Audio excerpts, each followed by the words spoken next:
All right, it's gonna be a very long video. One long video. I don't want my lights to die. Okay, so I'm recording, all good.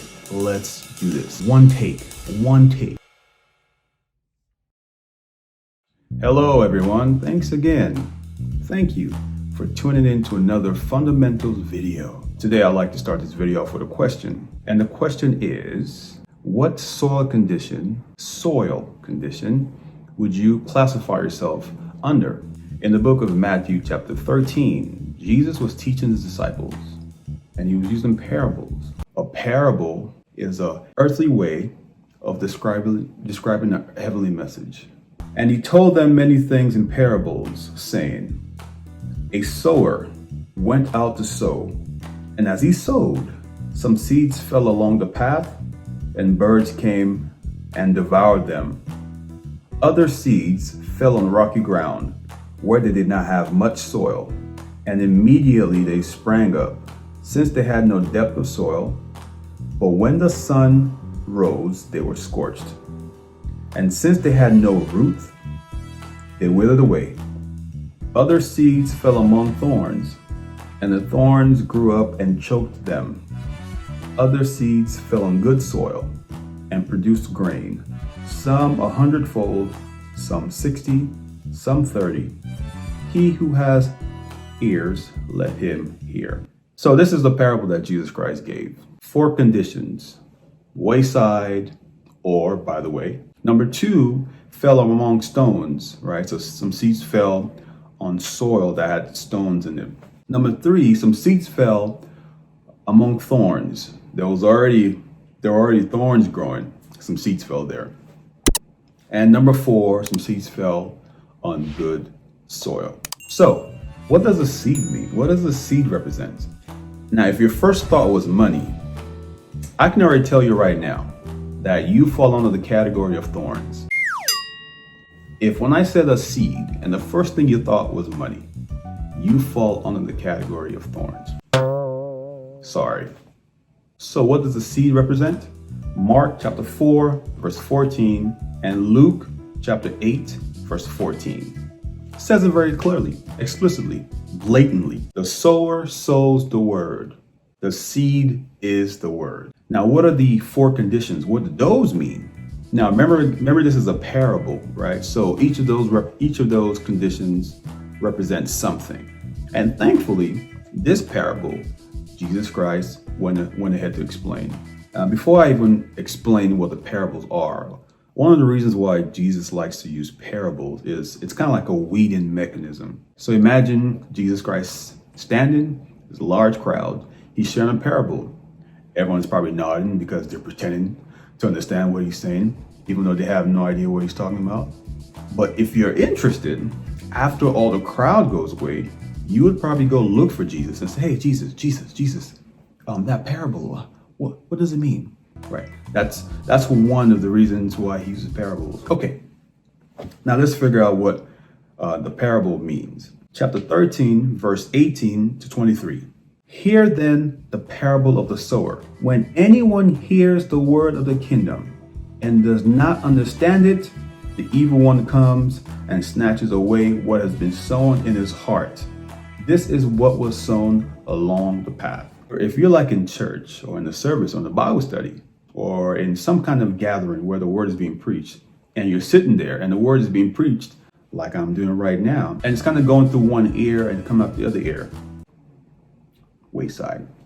Number 2, as for what was sown on rocky ground, this is the one who hears the word, immediately receives it with joy, yet he has no root in himself, but endures for a while. And when tribulation or persecution arises on account of the word, immediately he falls away. The rocky ground. Means the seed wasn't sown among good soil. It fell among rocks. When you hear the word, you're excited. Yay, I heard the word. Like, oh my goodness, that was so deep. Right. But the problem is you're not deep. It's a very shallow, superficial kind of understanding that you have of the word. It doesn't go deep into you. It doesn't go beyond the surface. And because that's the case, think about like a tree and think about a tree with deep roots, right? If a big wind blows a tree with deep roots, it doesn't fall so easily. The deeper the roots, right, the more resilient the tree is to winds, and the winds represent persecution. So because the seed being sown on thorns, being sown among stones, you hear the word of God, because it doesn't go deep into you. You don't let the word of God go deep into your heart. It doesn't crystallize. It doesn't solidify. It doesn't develop roots. It doesn't germinate. It's just surface. You're excited. It gives you a very tingling feeling, or like people say, goosebumps, right? Because that's the case, it's not going to have any effect. And what was sown among thorns, verse 22, this is the one who hears the word, but the cares of the word, the deceitfulness of riches, choke the word, and it proves unfruitful. The cares of this world, the deceitfulness of riches, choke the word. So in this category, you might be deep. You might have like some depth to you, right? But when you hear the word of God, but because you have so much considerations, money, the cares of this world, your ambitions, etc., those things will choke the word of God from growing. It will choke the word from developing. There's not enough room in there for the word to grow and have these cares. There's going to be a conflict. One has to give.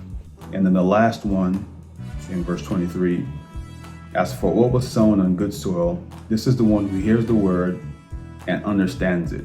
He indeed bears fruits and yields, in one case 100, another case 60, and another 30. So, good soil. The word comes to you, you understand it, and it bears fruit. What does that mean? It means you're not just a hearer of the word, you're a doer. The word's actually gone in you and has now become a part of you.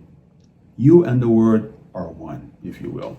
So these are the 4 categories. So it's very important to really guard your heart, because the seed or the word of God is being sown into your heart. And this is for those who are already born again, because the Bible tells us that the heart of man is deceitful and desperately wicked. That's our starting point.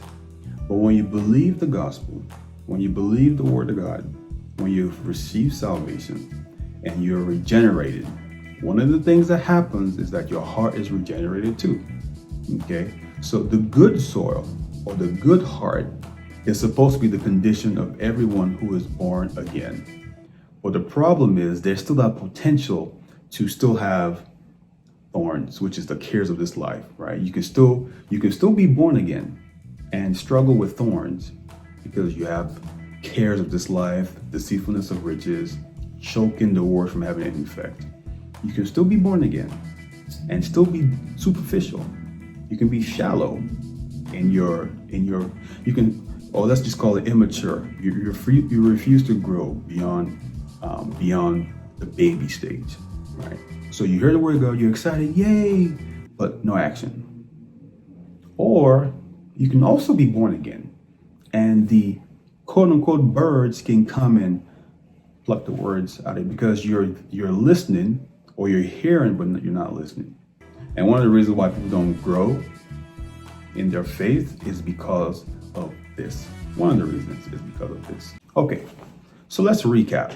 4 conditions: wayside, stones, thorns, or good soil. Which of these do you fall under?